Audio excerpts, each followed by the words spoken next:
열왕기하 2장 19절입니다.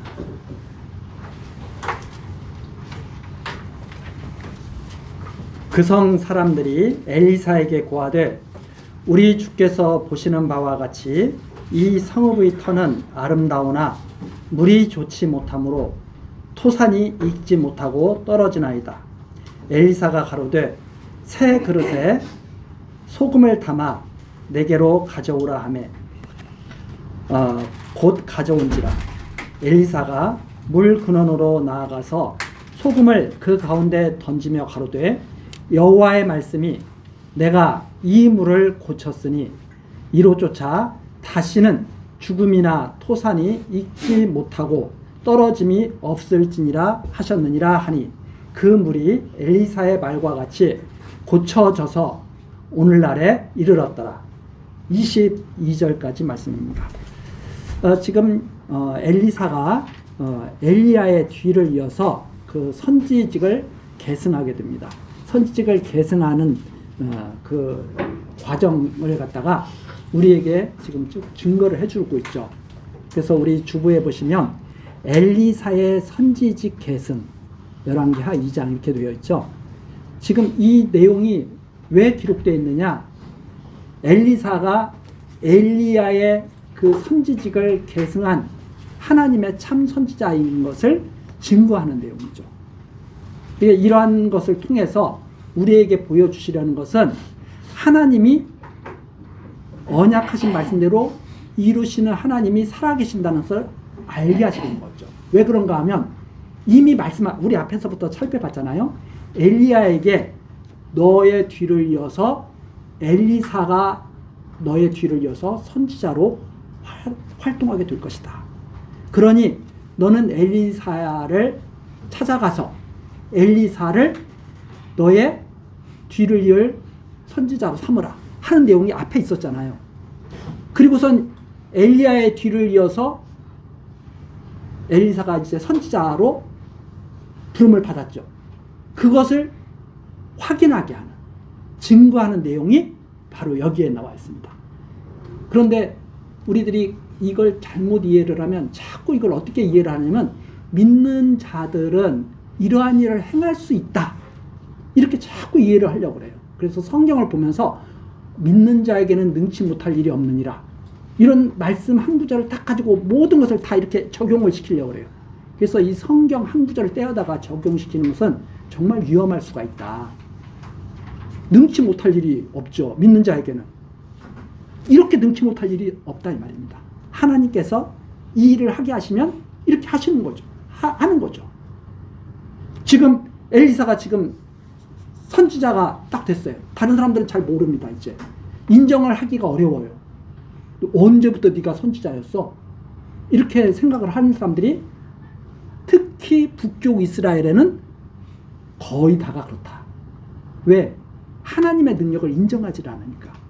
이 하나님의 뜻으로 세워진 선지자인 것을 지금 계속 증거를 하고 있는 거죠. 엘리사가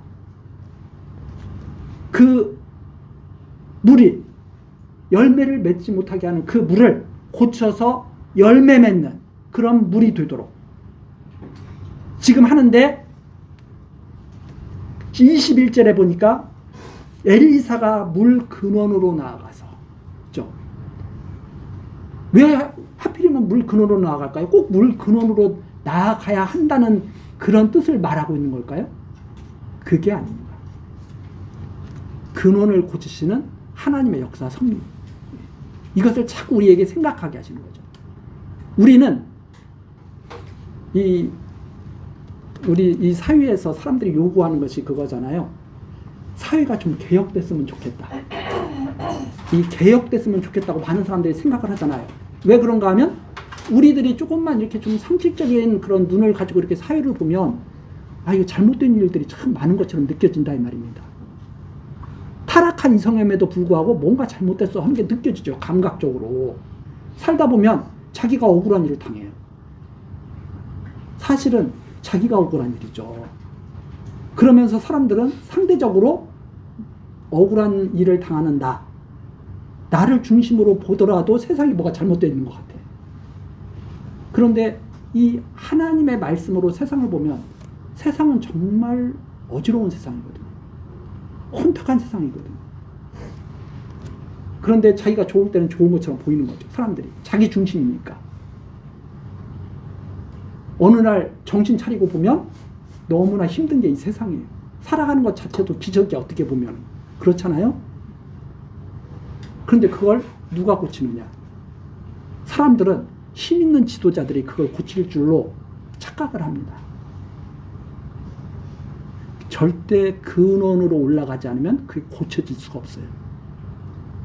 그 근원은 무엇이냐? 진짜 우리 삶이 변화가 되려면, 우리 사회가 진짜 변화가 되려면 어떻게 시작을 해야 되느냐? 가장 근원으로 내려가는 게 중요하죠. 그것이 여호와를 아는 것이 지혜의 근본이다. 우리가 욕심나지 않으면 어떻게 하면 욕심나지 않을까? 나 욕심 부리지 않고 그냥 정말 그냥 만족하고 살고 싶어. 만족하고 사는 사람은 행복한 사람이잖아요. 불만족하면 불행하죠. 나 만족하고 살고 싶어. 그러면 그 시작점이 어디냐? 그 근원이 어디냐? 여호와를 아는 것. 하나님을 아는 것. 거기서부터 시작해야 되는 거죠. 하나님을 모르는데 어떻게 바뀌어요? 바꾸고 싶어도 못 바꾸죠. 우리는 그런 것들을 계속 생각하게 하는 그런 말씀이 성경에 가득 담겨 있습니다. 여호와를 아는 것으로부터 시작하라. 그래서 이런 엘리사가 물 근원으로 나아가서 이런 것을 들을 때도 항상 그것이 생각나는 거죠. 그래, 하나님으로부터 시작해야 돼. 여호와의 말씀이 내가 이 물을 고쳤으니죠. 지금 엘리사가 소금 뿌려서 고쳐진 게 아니다 이 말입니다. 여호와가 이 물을 고쳤다. 여호와의 말씀이 내가 이 물을 고쳤다. 이거 깨달아 알라고. 즉 선지자는 바로 이 하나님을 바르게 백성에게 전해주는 일을 맡은 거죠. 그래서 여호와가 고쳤으니 다시는 죽음이나 토산이 익지 못하고 떨어짐이 없을지니라. 완전히 하나님의 뜻이 온전히 이루어지게 될 것을 하나님께서 말씀하시는 거죠. 이게 가장 허무한 게 무엇인가 하면 우리들 생각에 농사를 졌는데 이제 조금만 가면은 추수할 때가 됐어요. 그런데 후두둑 중간에 다 병들어서 떨어져 버리는 거예요. 그럼 그 농부가 얼마나 마음이 아프겠어요. 조금만 더 가면은 온전히 수확을 할 수 있는데 마치 그런 이미지입니다. 우리가 온전한 삶을 살아낸다고 하는 것, 온전한 삶을 살아내는 것은 60년 살면 삶이 온전히 이루어지지 않고 100살 살면 삶이 온전히 이루어지고 이런 차원의 말씀이 아닙니다. 하나님이 정하신 그 뜻을 우리가 따랐을 때 어떤 사람은 조금 일찍 하나님이 데려가시는 분도 있죠. 온전한 열매를 맺었다면 감사한 일입니다. 사람의 소원대로 오래 살았어요. 오래 살고 마지막 죽을 때 하나님을 모르고 죽어요. 안타까운 거죠. 그 삶을 통해서 하나님이 계신 것을 믿지도 못하고 그냥 마무리를 한다. 마치 열매 맺지 못하고 떨어지는 그런 것과 방불한 거죠. 그럼 얼마나 마음이 아프겠어요. 그래서 우리가 이 하나님의 이 능력으로 온전히 열매 맺게 되는 이러한 것들을 지금 엘리사를 통해서 이렇게 보여주시는 거예요. 봐. 내가 하는 일을 봐. 하나님이 하시는 일을 내가 나타내고 있어. 그래서 선지자들은 자기의 삶을 통해서 하나님이 살아계신 것을 증거합니다. 어떤 분들은 고생하면서 증거하고 있고요. 어떤 분들은 결혼해서 증거하고 있고 어떤 분들은 혼자 살면서 증거하고 있는 거예요. 그것을 통해서 하나님의 뜻이 온전히 이루어지는 것을 계속 증거한 분들이 바로 이 선지자들입니다. 이 선지자들의 삶은 그래서 하나님을 증거하는 삶으로 가득 그 삶이 채워져 있는 거예요. 장차 참 선지자로 오실 그리스도께서 하나님을 증거하는 것으로 다 채우실 것, 모든 삶으로 이것을 우리에게 보여주시는 내용입니다. 그래서 우리는 그것을 보면서 하나님을 깨달아서 하나님 앞에 자꾸 나아가는 거죠. 자, 그 다음에 사건이 사람들이 별로 좋아하지 않는 사건입니다. 이거 보면 이거 가지고 그 강론을 한다면 참 곤혹스럽거든요. 자, 보면 23절이죠. 엘리사가 거기서 베델로 올라가더니 길에 행할 때 젊은 아이들이 성에서 나와서 저를 조롱하여 가로되 대머리여 올라가라 대머리여 올라가라 하는지라. 엘리사가 돌이켜 저희를 보고 여호와의 이름으로 저주하매 곧 숲풀에서 암콤 둘이 나와서 아이들 중에 42명을 찢었더라. 엘리사가 거기서부터 갈멜산으로 가고 거기서 사마리아로 돌아왔더라. 이 말씀이에요. 이거 가지고 참 이게 주제 설교를 이걸로 한다면 이거 참 어려울 수가 있거든요. 주제 설교를 하려면은 생각해 낼 수 있는 게 뭐예요? 하나님의 종들을 멸시하지 마라. 저주받는다. 함부로 대하지 말고 잘 대해라. 이런 정도밖에 나오기가 어려운 거죠, 사실. 근데 이 내용이 무엇이냐? 엘리사가 참 선지자임을 증거하는 내용이다, 이 말입니다. 엘리사가 참 선지자. 그래서 보시면 하나씩 보시면 베델로 올라갑니다. 이 베델이라는 지역은 야곱의 그 사닥다리가 오르락 내리락 하는 걸 그 환상을 봤던 하나님의 그 계시를 봤던 그 장소 아닙니까? 베델과 단에다가 그런데 금송아지가 세워지죠. 이 베델은 종교의 중심지예요. 이스라엘이 베델 하면은 거기는 야곱의 사닥다리 돌단이 거기에 쌓여져 있고 거기에 언약궤가 있었던 사무엘 선지자가 거기에서 활동했었고 이런 유명한 종교의 핵심 지역.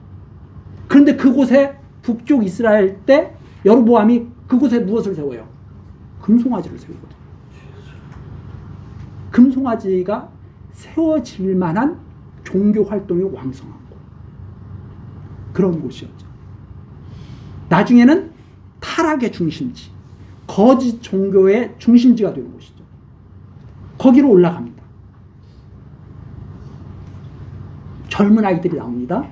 여기서 젊은 아이들이라고 하는 것은 지금 우리식으로 말하자면 중고등학생 정도 이렇게 추측을 해볼 수가 있습니다. 초등학생은 아니에요. 그래서 성인식이 끝나가지고 이제 한 고등학교 정도 이렇게 되는, 요즘에 우리 사회에서도 그 정도 중학생 되면 무섭다고 그러잖아요. 왜? 법을 너무나 잘 알아. 그 촉탁소년법 뭐 해가지고 우리는 뭐 해도 우리는 감옥 안 가? 해가지고 막 그걸 이용해가지고 막 범죄를 하고 이래가지고 사회 뉴스에 이거 연령을 더 내려야 되는 거 아니냐? 뭐 이런 뉴스 막 나오고 그러지 않습니까? 이제 그런 또래 아이들이라고 생각하면 됩니다. 다 알아. 어떻게 세상이 돌아가는지 다 알아. 자기들 나름대로 다 사리 분별이 가능한 아이들이죠. 그게 젊은 아이들이에요.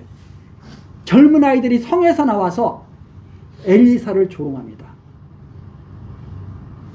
대머리에 올라가라. 대머리에 올라가라.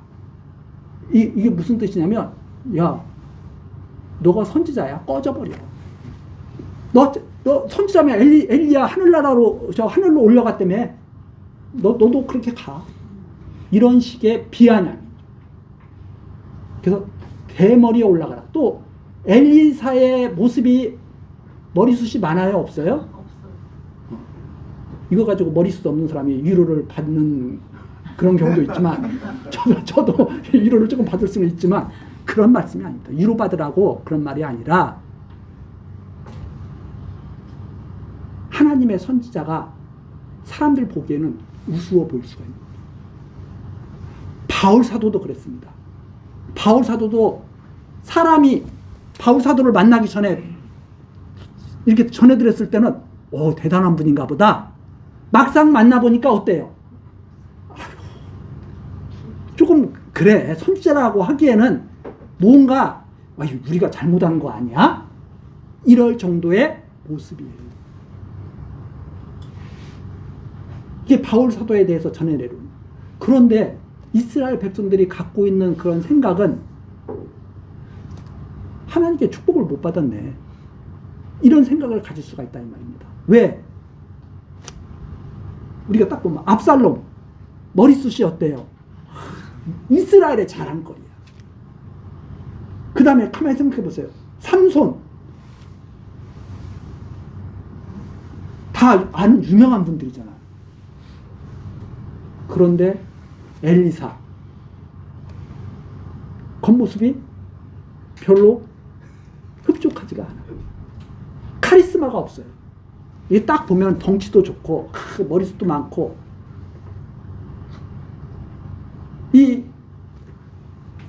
나이가 80, 90이 돼도 안경도 안 끼고 이렇게 탁 성경책도 다 읽고 그러면, 야, 모세는 120세 될 때까지 눈이 흐려지지 않았다는데 저분도 모세인가 보다, 이렇게 생각할 뭐가 있어야 되는데, 조금 나이 되니까 안경 끼기 시작해서 이렇게 쳐다봐. 아무 능력이 없는 것처럼 보인다 이 말입니다. 이게 엘리사죠. 엘리사가 돌이켜서 저희를 보고, 그런데 엘리사가 쓱 그들을 보고선 용서해주고 떠나는 게 아니라 여호와의 이름으로 저주하며. 이거 조금 이상하잖아요. 사랑이 넘쳐야 되잖아. 하나님의 선지자면 사랑이 넘쳐야 되잖아요. 그런데 젊은 아이들이 대머리에 올라가라 대머리에 올라가라 했다고 그래서 싹 돌아보고 여호와의 이름으로 저주를 합니다. 그랬더니 무슨 일이 벌어지느냐? 수풀에서 암콩 둘이 나와서 아이들 중에 2명도 아니고 몇 명? 42명 죽여요. 이거 너무한 거 아니에요? 하나님 이러실 수가 있어요? 그래서 이거 가지고 주제 설교가 어려운 거예요. 왜? 그거 가지고 덤벼드니까. 이런 하나님이 일하면 나 안 믿겠다 그러니까. 이걸 어떻게 이해를 해야 됩니까? 우리가 이런 것을 보면서, 야, 이거 정말 하나님 무자비하신 분이네, 이렇게 이해를 하는 것은 하나님을 잘 이해하지 못한 겁니다. 하나님께서 이것은 지금 무자비한 일이에요. 하나님이 진짜 무자비하냐? 하나님을 조롱하는 자들이 무자비하냐? 가만히 생각을 해보세요. 아프리카에서 제가 가끔가다 그런 말씀드리잖아요. 아프리카에서 엄청난 지금 고난 속에 살아가는 사람들이 수두룩합니다. 그런데 우리 사람들은 그것을 갖다가 별로 개의치 않고 살아요. 개의치 않고 살면서 성경에 이런 대목이 딱 나오니까 갑자기 하나님을 막 뭐랄까 욕되게 하는 말들을 서슴지 않고 하게 되죠. 왜 그런 일을 하느냐? 자기들의 악을 갖다가 전혀 인지를 못해요. 하나님을 조롱하는 것, 그것은 결코 용서받지 못할 죄악입니다. 우리가 여기서도 지금 엘리사를 갖다가 조롱할 때 무엇 가지고 조롱해요? 대머리에 올라가. 외모. 우리 사람들을 갖다가 평가할 때 제일 먼저 눈에 딱 들어오는 게 외모입니다. 겉으로 딱 보죠. 겉으로 딱 봐가지고 괜찮네? 아니네? 판단을 딱 합니다. 조금 사람을 깊이 있게 보는 사람은 이제 성격을 본다고 그러죠. 아, 성격이 그래도 괜찮네. 아, 저건 성격이 저건 못됐는데? 외모에서 성격 보면은 그래도 좀 괜찮다고 이렇게 사람들은 생각할 거예요. 백인이냐, 흑인이냐, 황인이냐. 인종차별 아직까지도 심하잖아요. 이런 모든 것들, 심지어는 장애가 있느냐 없느냐. 그래가지고 장애가 있으면 딱 생각하고 그렇게 되는 거죠. 야, 얼마나 죄가 많으면 장애야. 하나님께 축복을 못 받았으니 얼마나 장애야. 나는 건강한 게, 이거 나 하나님의 사랑을 받으려니까 나는 건강하지. 이런 식으로 생각하는 그 인간들의 눈. 정말 악한 거죠. 하나님이 지으신 것을 인정 못하는 인간들의 생각. 키가 작으면 우습게 알고, 키가 크면 우러러보고. 하나님이 만들어 놓으신 그 작품을 멸시하는 거죠. 제가 왜 이런 말씀 드리냐면, 성경을 가지고 우리가 하나님 아는 것도 중요하지만 우리 삶이 이 성경 말씀을 깨닫기 위해서는 내가 얼마나 무지한가를 이해를 자꾸 해야 돼요. 근데 우리도 모르게 키 큰 사람들은 참 좋겠다. 키 작은 사람들은 아이고 너는 안 됐다. 뭐가 안 돼요? 키 작은 게. 하나님이 그렇게 잘 만들어 놓으셨는데, 근데 하나님 아는 것 모르는 것 가지고는 평가를 하려고 하잖아. 하나님 잘 알아서 저 사람은 정말 하나님께 축복받은 사람이네, 이렇게 생각하질 않아. 무엇 가지고만 평가하느냐? 머리숱이 많은 것 보니까 축복받았네. 머리숱이 없는 것 보니까 저건 선지자도 아니네. 하나님을 완전히 멸시하고 이해하지 못하는 그러한 자들의 대표가 지금 여기 나와 있는 거죠. 그래서 엘리사가 저주를 합니다. 왜 저주하냐? 자기한테 대머리라고 놀려서 저주하는 게 아니에요. 하나님을 멸시하는 그들을 저주하는 거죠. 제가 아까도 말씀드리지 않았습니까? 나이가 많으나 적으나가 문제가 아니에요. 나이 많아도 헛되게 나이를 들어가는 것, 그건 참 안타까운 거죠. 나이가 젊다고 해서 다 헛된 삶을 살고 있는 건 아니에요. 젊은 나이에도 우리 먼저 번에 우리 그 카페 카톡에도 있지 않습니까? 우리 교회 학교 어린아이가 기도하고 있는, 두 손 모아서 기도하고 있는 거. 그거 사람의 능력으로 그렇게 만들어지는 게 아닙니다. 어릴 때부터 마음속에 심겨지는 게 있어요. 왜? 하나님이 지으시는 거니까. 그래서 언제 그것이 발현될지는 몰라요.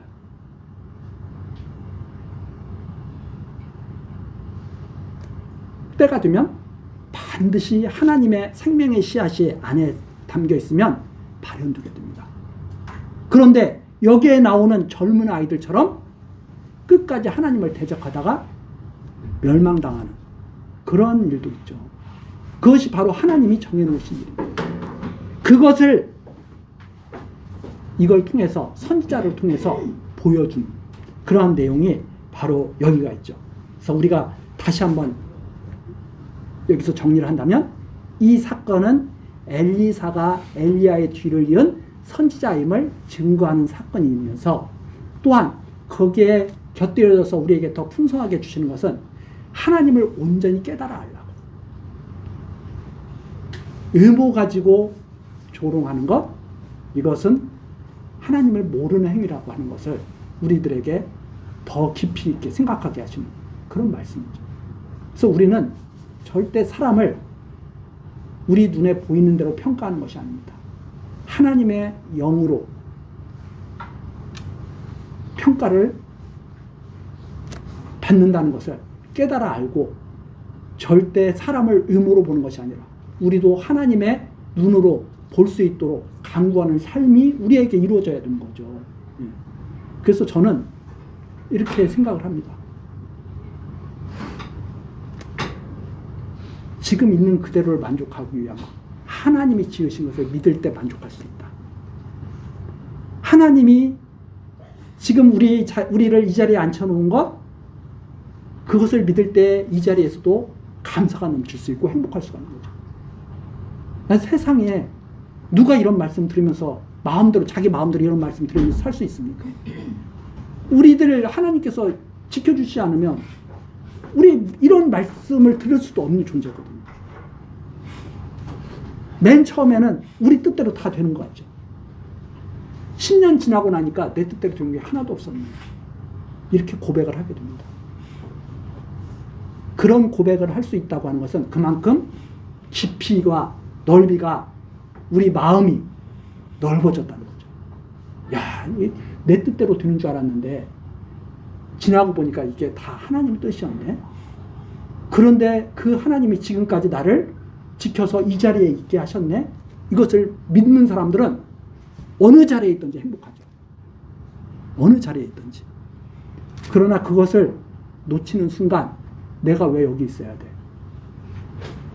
나는 더 높은 곳에 가고 싶었는데 왜 이 낮은 곳에 있어야 돼? 이런 불평불만으로 우리의 삶을 힘들게 하는 거예요. 그래서 하나님을 아는 것, 지족함을 아는 것, 그것은 완전히 연결되는 겁니다. 하나님을 알 때 만족이 있다. 우리 행복하게 살고 싶잖아요. 세상에서 여러 가지 방법을 다 말을 해줍니다.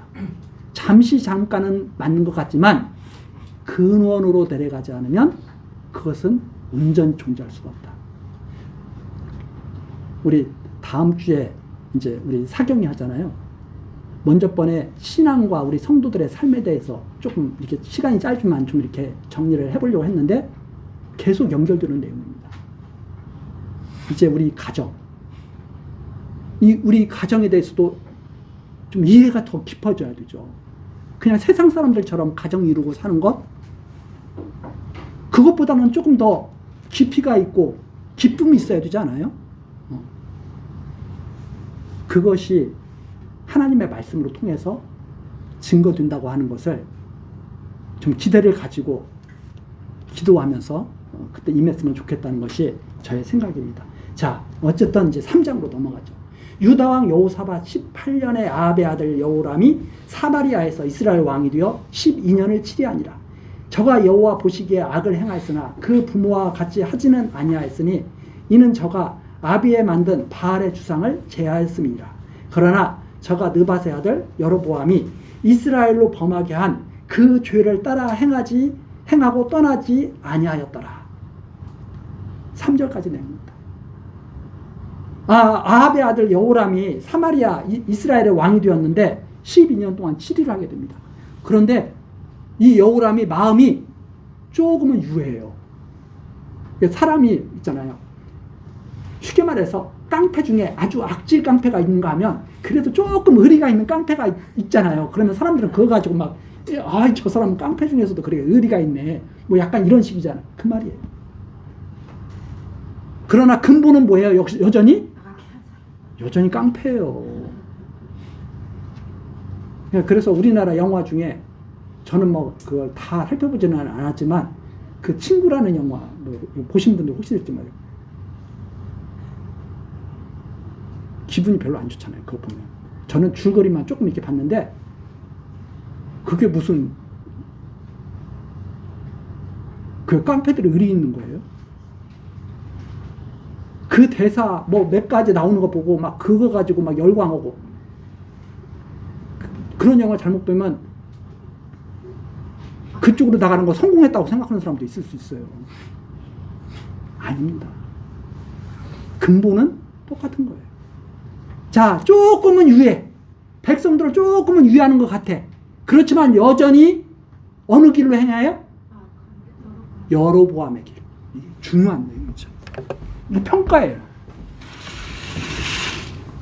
자, 사람들을 평가할 때 여우라면 아합보다 낫네, 좋은 사람이네, 이렇게 평가를 할 수도 있지만 그것은 진정한 평가가 아닙니다. 진정한 평가는 무엇인가? 바로 이거죠.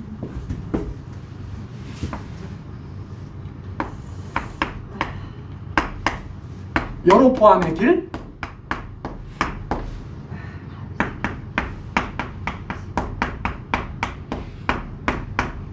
다윗의 길, 아브라함과 다윗의 자손 그리스도의 길.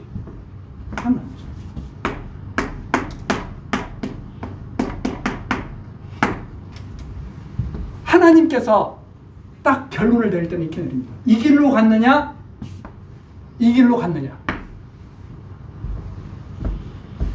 여로보암의 길은 뭐예요? 종교적인 열심이 없는 길이 아닙니다. 종교적인 열심이 많아요. 그런데 문제는 뭐냐면 하나님의 말씀을 떠나는 거예요. 하나님의 말씀을 어떻게 떠나느냐? 하나님이 6월절 지키라고 했는데 그거 다른 날로 바꿔도 돼. 아론의 아들들로 제사장 삼으라고 했는데 그거 다른 하고 싶은 사람 하면 돼. 예루살렘에 가서 하나님 만나라고 했는데 아니야, 베델로 가서 만나. 예루살렘으로 가면 북쪽 이스라엘 사람들이 예루살렘까지 내려가려면 길이 멀어요, 가까워요? 너무나 가기가 힘들어. 그러니까 여로보암이 뭐라 그래요? 백성을 위하는 척 말을 합니다. 야, 내가 너희들의 왕인데 예루살렘으로 가려면 힘들잖아. 여로보암의 생각에 왜 그러냐면 예루살렘에 계속 다니다 보면 누구한테 다시 갈 것 같아요? 다윗 왕가로 다시 갈 것 같거든. 그러니까 백성들을 생각하는 척 하면서 백성들에게 말합니다. 예루살렘까지 갈 필요 없어. 내가 베델에다가 내가 교회당 하나 만들어 줄게. 거기 가서 예배해. 그러면 하나님께서 기뻐 받으실 거야. 백성들이 가만히 생각해 보니까 어디 가서 하는 게 편해요? 베델에 가는 게 편하거든. 베델에 모이기도 힘들어? 그럼 단에도 만들어 줄게. 단으로 가서도 해. 그 가까운 곳에 다 모여서 해. 그럼 베델로 가게 하고 단으로 가게 하고. 어디로 가면 안 돼요? 예루살렘으로 가면 안 돼. 왜? 예루살렘에 가서 하나님 만나다가는 누구에게로 마음이 쏠릴까봐? 다윗에게로 마음이 쏠릴까봐. 이래가지고 여로보암이 그걸 다 여기를 가지 못하도록, 이 길을 가지 못하도록 막았다 이 말입니다. 이 길을 가지 못하도록. 그림으로 우리에게 보여주는 거예요. 이 길을 가지 못하도록 한 사람이 누구냐? 이 사람이에요. 근데 백성들이 들을 때는 누구를 위하고 있어요? 다, 저 왕이 우리를 위하고 있어. 그것이 아니라는 것을 보여주기 위해서 하나님이 여로보암 왕가 망하게 하고, 오므리 왕가 망하게 하고, 에우 왕가 망하게 하고, 왕가들 다 망하게. 이 길이 아니야 하는 것을 계속 말씀하고 계신 거죠. 그런데도 끝없이 그 길로 가다가 결국은 어떻게 돼요? 결국은 망해요.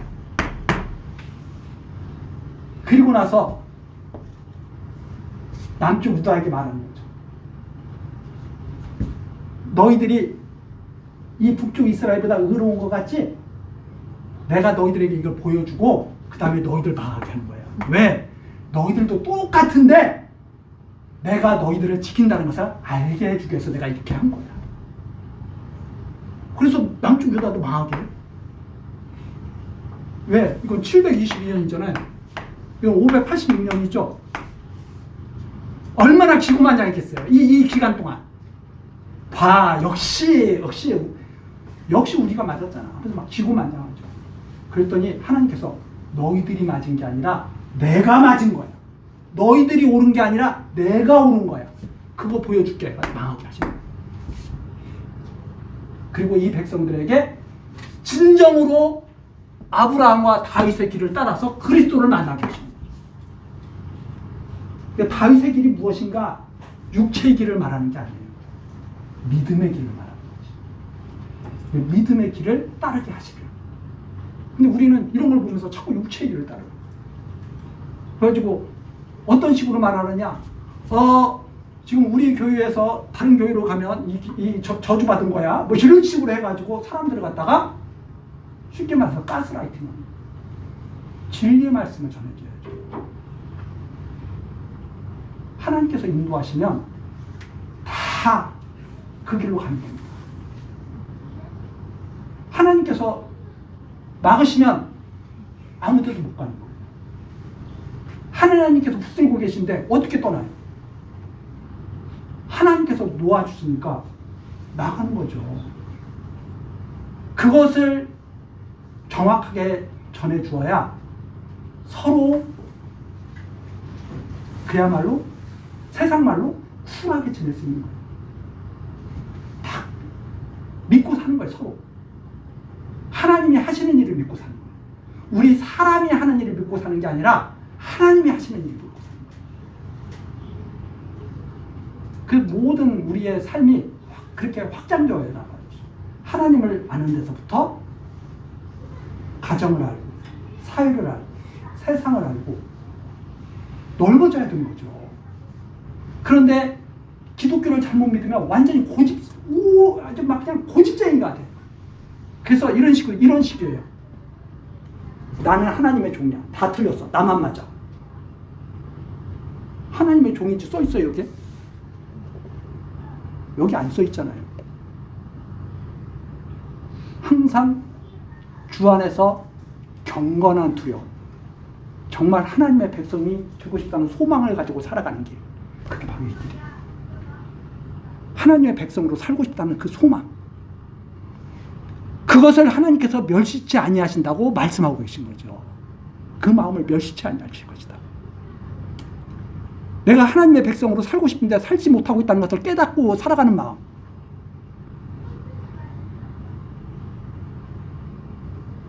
그게 얼마나 귀한 마음입니까? 아들로 살아가고 싶다. 자녀로 살아가고 딸로 살아가고 싶다. 그 사람한테는 행복한 마음이 가득할 거예요. 자, 여전히 여로보암의 길에 행하고 있습니다. 자, 그때 어떤 일이 벌어지느냐? 4절.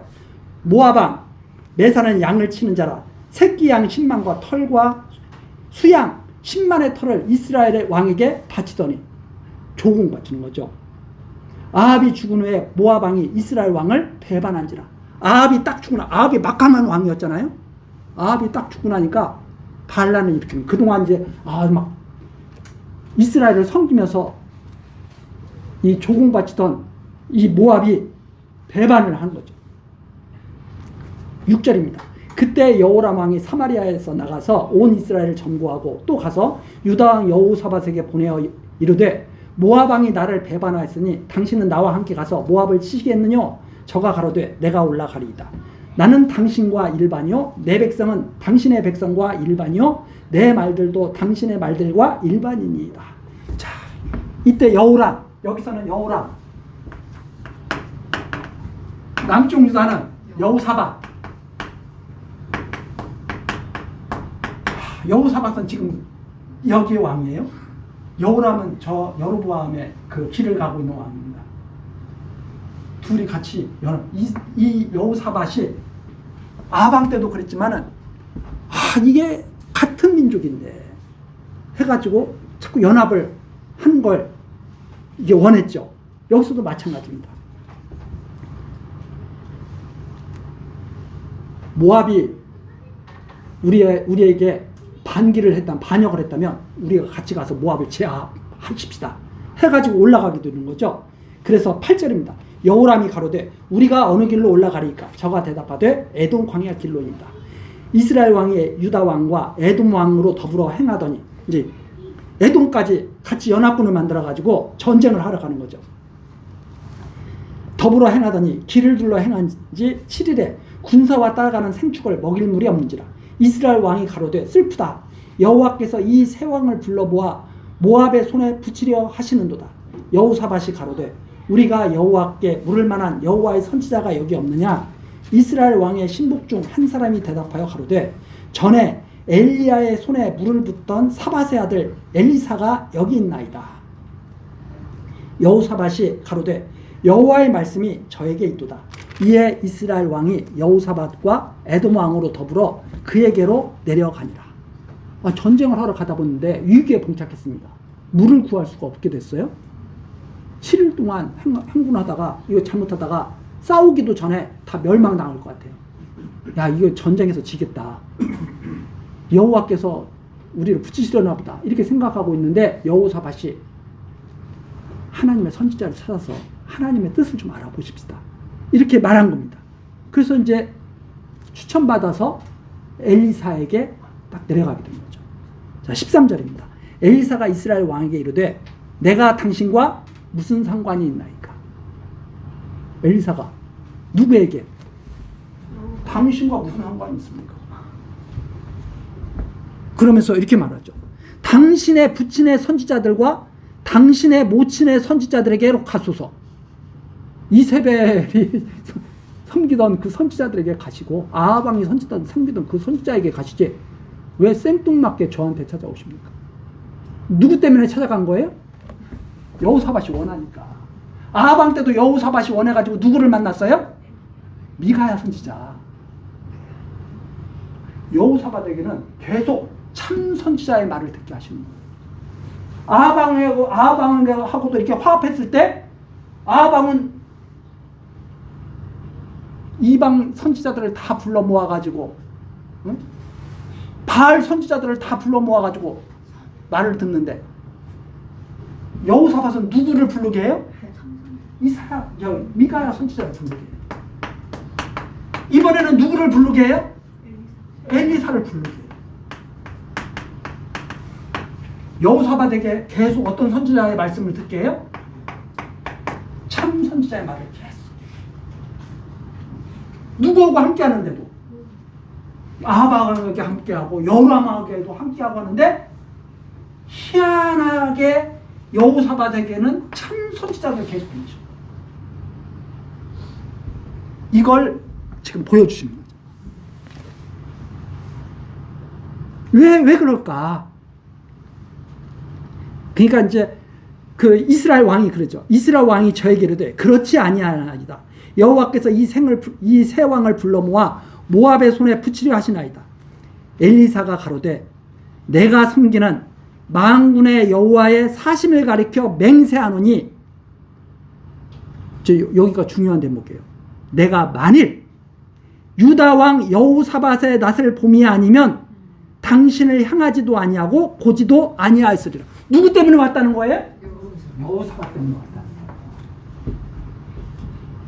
내가 여호사밧만 아니었으면 여기 오지 않아요. 여호사밧을 바라보고 여기 온 거예요. 그럼 미가야도 누구 때문에 여기 왔다는 걸 우리가 알 수 있어요? 여호사밧 때문에. 뭘 하게 하시려고? 하나님의 참된 말씀을 듣게 하시려고.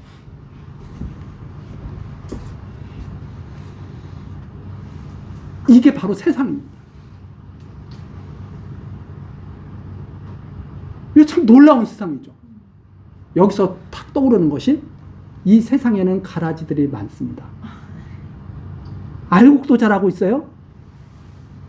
근데 가라지들이 많은 것은 가라지들을 보호하시려고 그러는 거예요? 알곡을 보호하시려고 그러는 거예요? 저절로 생각나는 거예요. 왜 이런 세상에서 살게 하실까? 왜 화합해서 살게 하실까? 가라지들 틈에서 알곡을 보호하고 있다는 것을 계속 생각나게 하실 거예요. 그 하나님, 그렇게 역사하시는 하나님이 아브라함과 다윗의 길을 가서 누구를 만나게 하신다고요? 그리스도를 만나게 하시는 하나님이 살아계신 것을 알게 하십니다. 여호사밧을 지키시는 것은 그리스도를 만나라고 지키시는 거예요. 여호사밧이 같이 멸망해버리면 어떻게 아브라함과 다윗의 자손으로 그리스도가 있다는 것이냐. 그리스도가 오시는 길을 밝혀주시는 거예요. 누가? 참 선지자들이 여호사밧에게 나온 것은 그리스도의 길이 끊기지 않도록 역사하고 계십니다. 그래서 우리는 역사 섭리를 그렇게 이해를 해나가죠.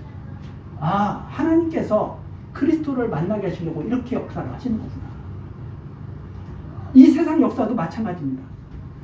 지금 세상이 혼란스럽죠? 이 일을 위해서 지금도 역사하고 계신 거예요. 우리 다음 시간 계속해서 살피기로 하고 오늘 여기까지 하시겠습니다. 기도하시겠습니다. 언제나 우리들에게 크신 사랑을 베풀어 주시는 하나님 아버지, 영원전 기뻐하신 뜻대로 우리들을 택하시고 하나님 경외하는 삶을 살아가게 하시니 감사와 찬송을 드립니다.